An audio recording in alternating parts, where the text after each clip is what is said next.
ಮುದ್ದು ಮುದ್ದಾದ ಎಲ್ಲ ನನ್ನ ಫಾಲೋವರ್ಸ್ಗೂ ನಮಸ್ಕಾರ.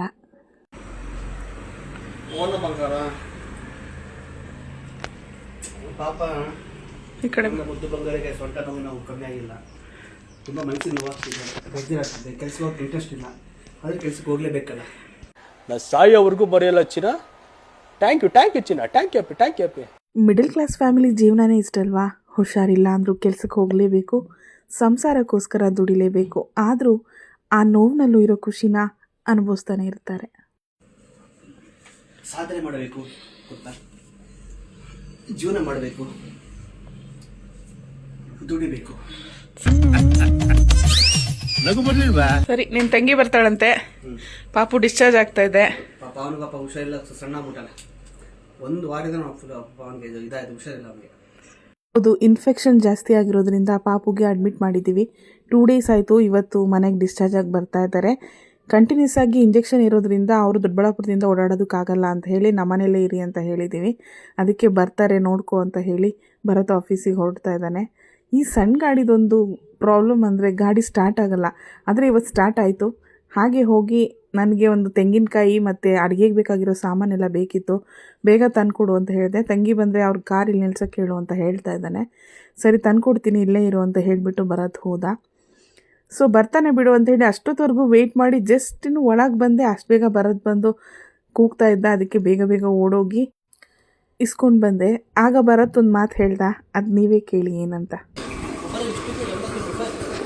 ಒಂದು ಕಾಯಿ, ಒಂದು ಕೊತ್ತಂಬರಿ, 4 ಬದನೆಕಾಯಿ, 4 ಆಲೂಗಡ್ಡೆ. ಬರೀ ಲವ್ ಮಾಡಿ ಮದುವೆ ಆದರೆ ಆಯ್ತಾ? ಎಲ್ಲ ತಂದ್ಕೊಡ್ಬೇಕು. ಇದು ಸಂಸಾರ.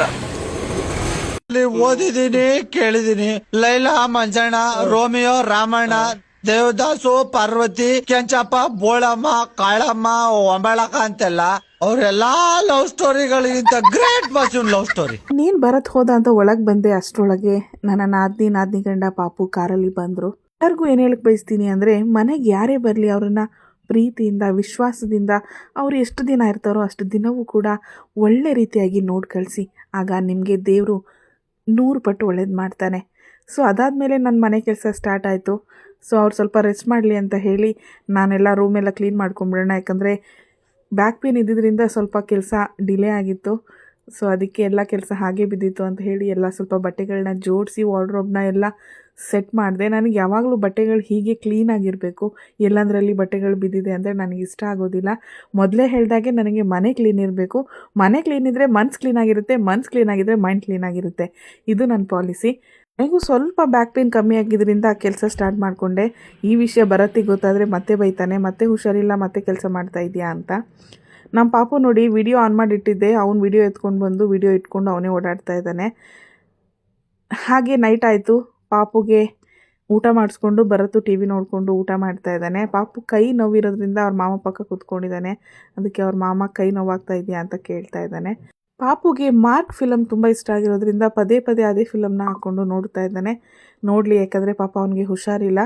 ಅವನು ಯಾವ್ದು ಇಷ್ಟನೋ ಅದನ್ನು ನೋಡಲಿ ಅಂತ ಹೇಳಿ ಬಿಟ್ಬಿಟ್ವಿ. ಇದಾಗಿತ್ತು ಇವತ್ತಿನ ವ್ಲಾಗ್. ಅಷ್ಟೇ.